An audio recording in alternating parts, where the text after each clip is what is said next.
Freedom is nothing more than an opportunity to be better. Aldous Huxley. Freedom, a sacred word of modernity, claimed on all sides, from politics to consumption, from spirituality to the algorithm. We live in a world that repeats like a mantra, "You are free to choose." But are we really? The promise is seductive. Freedom to be whoever you want, to do whatever you desire, to choose from infinite possibilities. But in the silence between one choice and another, something is unsettling. A nameless exhaustion, a feeling of always owing something to yourself, an anguish that doesn't match so much promised freedom. What if this freedom is an illusion? What if we are more imprisoned today, precisely because we think we are free? Aldous Huxley, in Brave New World, already warned, "The greatest control is not that which is imposed by force, it is that which is disguised as desire." We live in the era of manufactured freedom. Too many choices, excessive distractions, infinite stimuli, and a fragmented soul. With every decision, every new option, we are led to believe we are exercising our free will. But how many of these choices truly come from within? How many arise from a genuine desire? And not from a created need, from constant comparison, from an anxiety cultivated by systems that profit from your feeling of inadequacy? This is the invisible trap. Freedom has become a commodity. And like any commodity, it needs marketing. It needs to seem irresistible even if it isn't real. You can choose between 100 brands of the same product, but you cannot choose not to consume. You can customize your feed, but you cannot disconnect without losing contact with the world. You can reinvent yourself every day, but you continue to be held to invisible standards, unrealistic expectations, constant demands for performance, positivity, and control. The price of this freedom is high and silent. Chronic anxiety, inability to rest, fear of falling behind, disconnection from oneself, identity confusion, a feeling of being multiple, and at the same time, no one. And the worst part, all of this is disguised as autonomy. But how do you question a system that claims to be empowering you?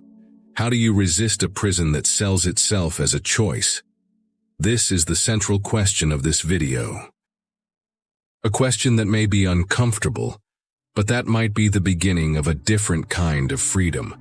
One that isn't bought, measured, or posted, but is felt, is inhabited, is lived, even when the world insists on the contrary. It's no coincidence that the more options we have, the more anxious we become. The abundance of choices did not bring peace. It brought paralysis. Every decision is accompanied by fear of regret, comparison with others, a feeling of inadequacy. You feel you could be living another life, that you should be further along, that you should be happier. But where does this should come from? Who is dictating what freedom is? On the surface, you are free. But inside, you are exhausted. Because modern freedom does not invite authenticity. It demands performance. Be original, but not too much. Be yourself, but within what the algorithm rewards. Be free as long as your freedom doesn't disrupt the flow of consumption. This is the prison no one sees, and for that reason almost no one questions it. But maybe today you can start to look with different eyes. To ask yourself, what if true freedom isn't about doing everything, but about doing with truth? And what if freedom is less about infinite possibilities and more about presence? The question has been asked. Because maybe, deep down, freedom was never about being able to do everything, but about being able to be, even when the entire world pushes you out of yourself. And this freedom no one gives, or sells, or validates. This freedom you conquer when you stop believing the lie that you are already free just because you can choose. True freedom begins when you start to truly choose, And that perhaps is rarer and more revolutionary than it seems. There is a disturbing paradox in modernity. We have never been so free, and at the same time, so trapped.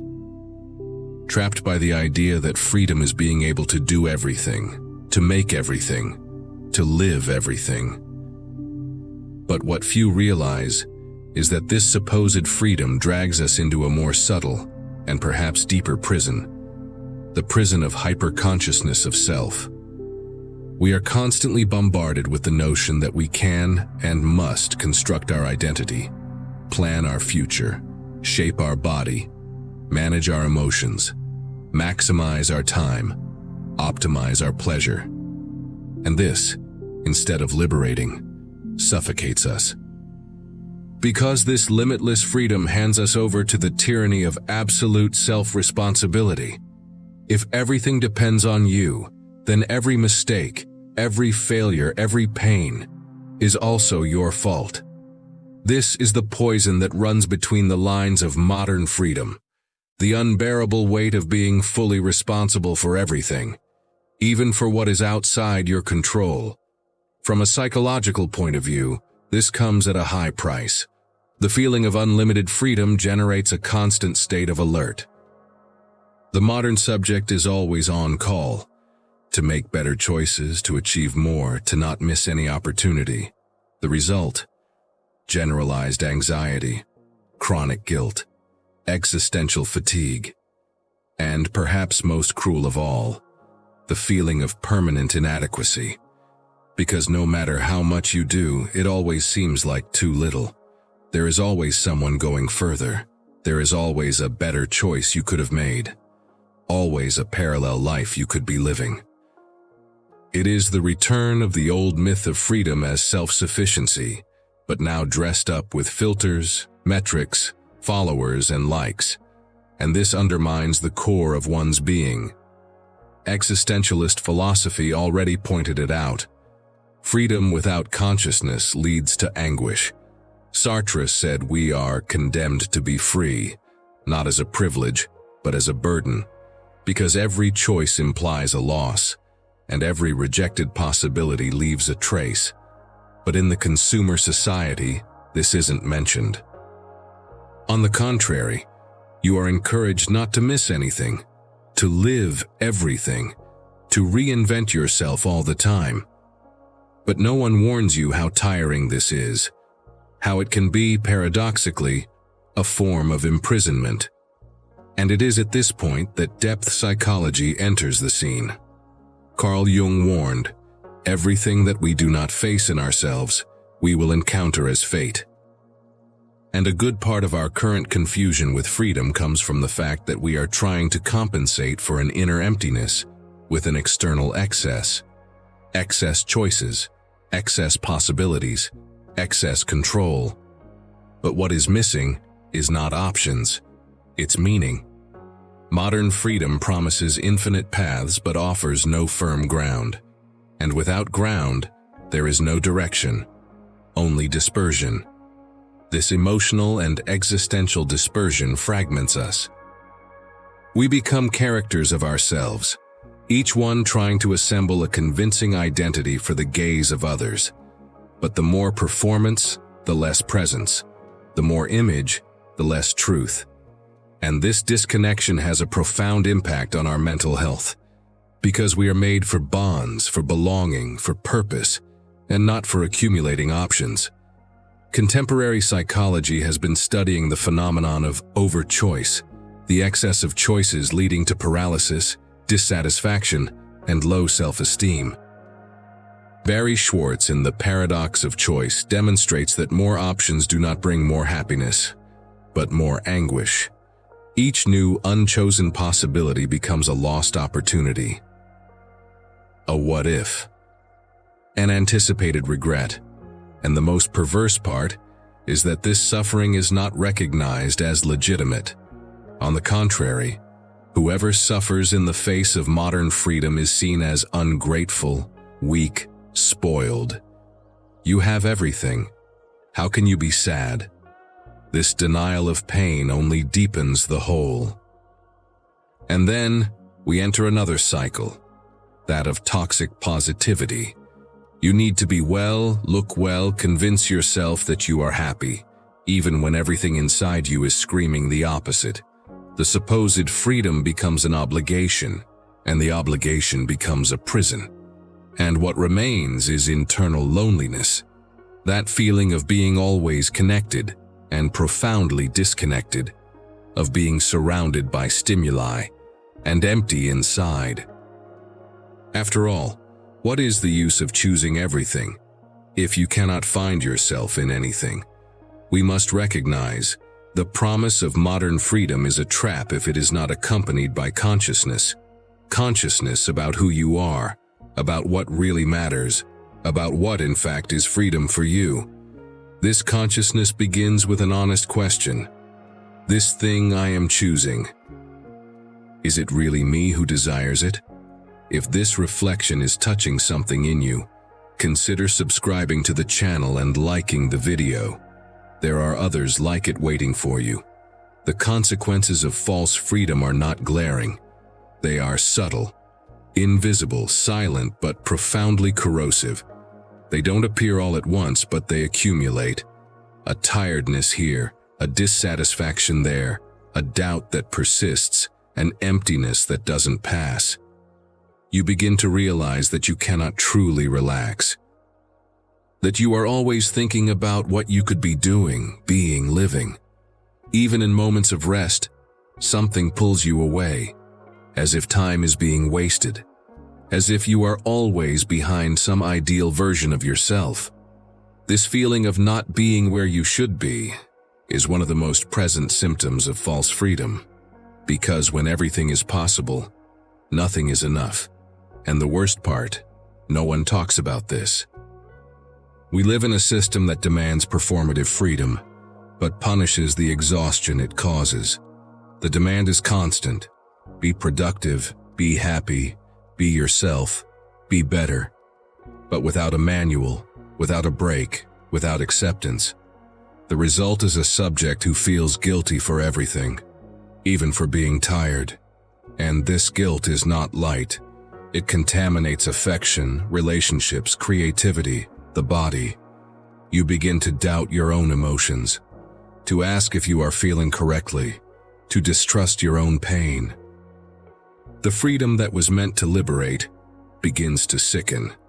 And this doesn't just happen on an individual level. It is a collective symptom, a psychic malaise that grows like a shadow. Because the excess of options divides us from within. It makes us want everything, but sustain nothing. Relationships become fragile contracts.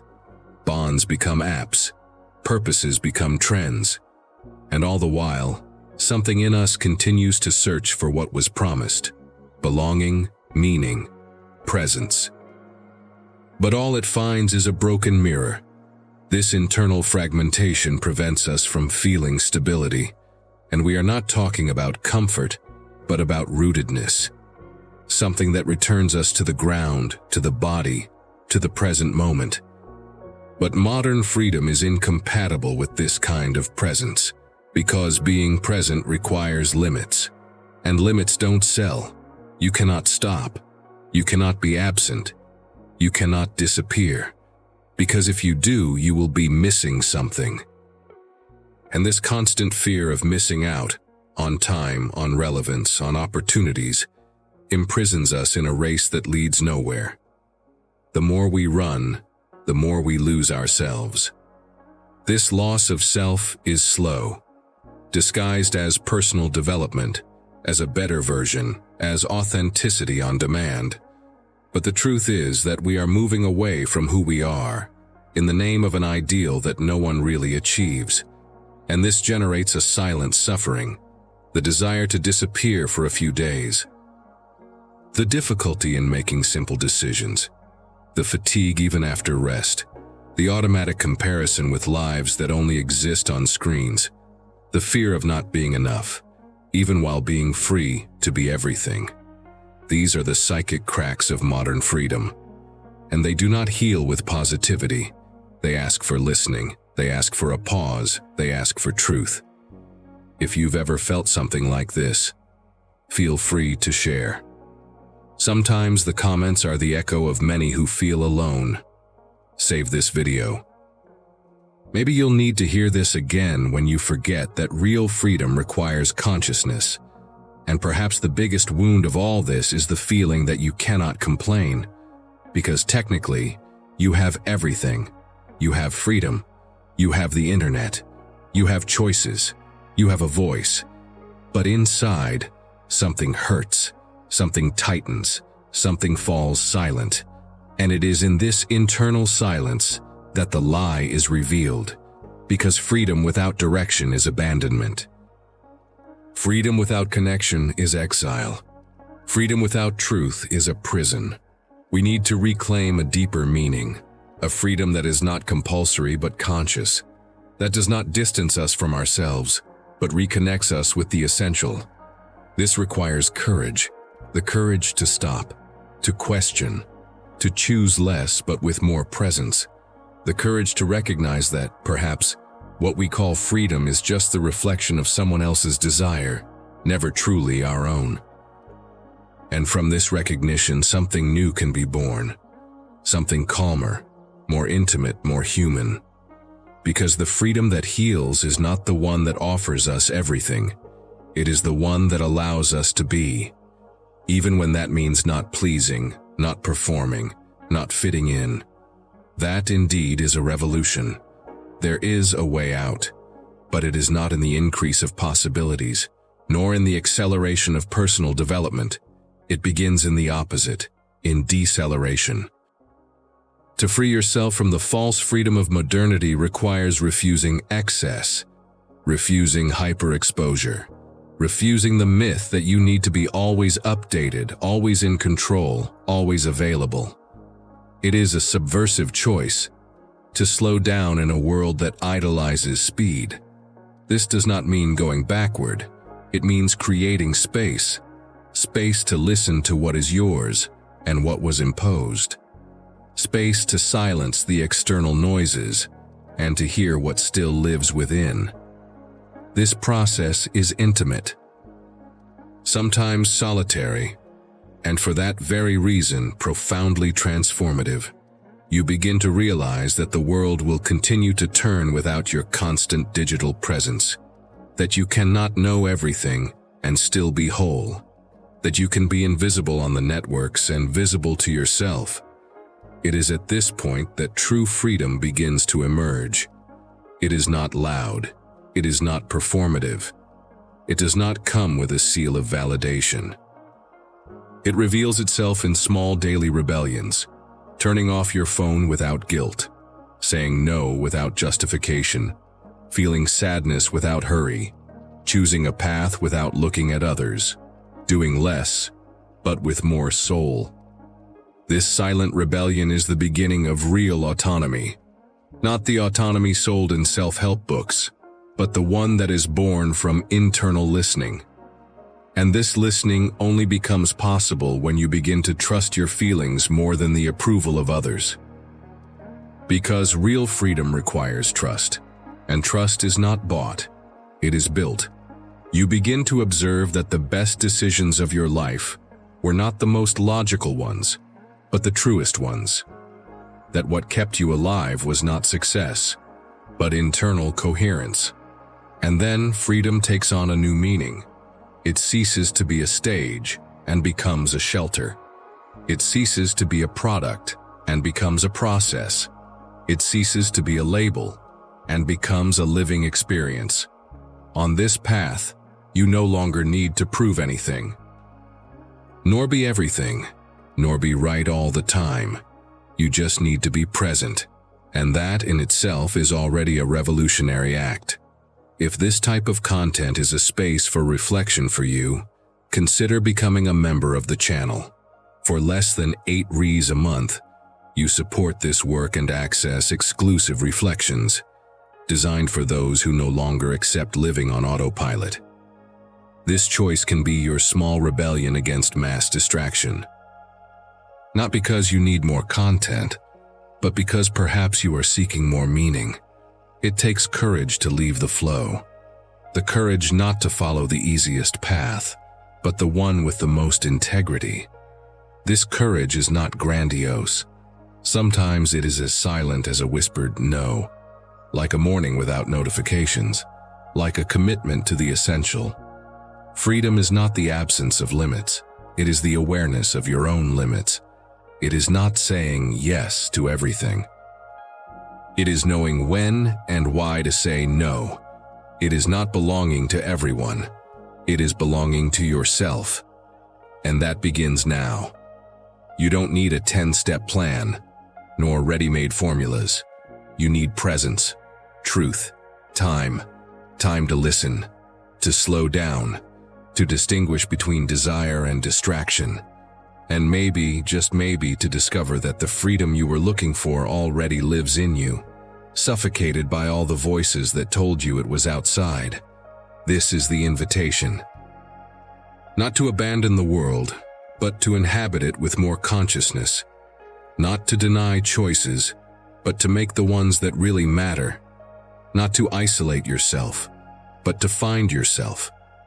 Because sometimes the greatest act of freedom is to stop, to breathe, and to say, enough.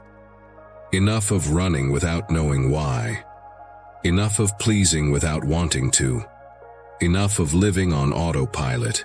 And in this enough, perhaps your true freedom begins. And then you realize, what traps you is not the system, nor the options, nor the algorithms. It is the fear of being who you are when no one is watching. Because true freedom is not something you conquer in the world. It is something you inhabit within yourself. It does not depend on context. It is not validated by metrics. It does not require a spectacle. It is silent, intimate, non-transferable. And that is why it is frightening. Because it does not come with a manual, nor with promises, nor with approval. It asks for presence. It asks for listening. It asks for detachment. Detachment from what they told you you should be. From the idealized versions you tried to sustain. From the invisible demands that stuck to you over time. You realize that to be free, you must first stop fighting against yourself. And this changes everything. It changes the rhythm. It changes the questions. It changes the focus. You stop trying to conquer life and start to live it. You stop seeking performance and start to seek presence. You stop comparing yourself and start to welcome yourself. This change makes no noise, but it transforms everything. It's when you start to say yes to what really matters, even if the world says it's not worth it. It's when you start to choose out of truth and not out of fear. It's when you realize you no longer need to prove anything, because what is yours, no one can take away. And then you find what you were always looking for. Peace. Not the peace of the end of problems, but the peace of knowing who you are, even when everything around you collapses. This peace is born from radical acceptance, from the ability to look at yourself with honesty, compassion, and firmness. You begin to forgive yourself for the choices made in the dark, for the paths that didn't work out, for the times you betrayed yourself to be accepted, and in this forgiveness, freedom flourishes. Because true freedom is not being above the world, it is being within yourself with wholeness. It is being able to say, "This is me," without needing to defend, hide, or explain yourself. It is being able to live your own life without asking for permission. And perhaps this is the most revolutionary movement of our time, to be you wholly without needing a reason beyond your own truth. This is the freedom that cannot be sold nor taught, only experienced. And the more you live it, the less you feel the need to prove anything to the world. The urgency diminishes. The comparison loses its power. The fear of falling behind begins to disappear. Because you realize there was never a race, that the only true path is your own, and that no one else can walk it for you. This is the point where many masks begin to fall. You realize you were trying to belong to a world that doesn't respect your truth. That you were trying to fit into spaces that could not hold your soul. And then, for the first time, you choose to leave. Not out of revolt, but out of integrity. And in this leaving, a kind of presence is born that is almost sacred. You no longer sell yourself for recognition. You no longer beg for acceptance. You no longer negotiate your peace. You just live, with wholeness, with presence, with truth. And that is freedom, not the freedom the market celebrates, but the one your soul recognizes. You may not have all the answers, but you have the only one that matters. That your life deserves to be lived with truth, not with performance. This is the final truth, the most powerful, the one that liberates. Not because it brings certainties, but because it dissolves illusions. There are other reflections like this waiting for you. Watch the next video on the screen to continue your journey of liberation.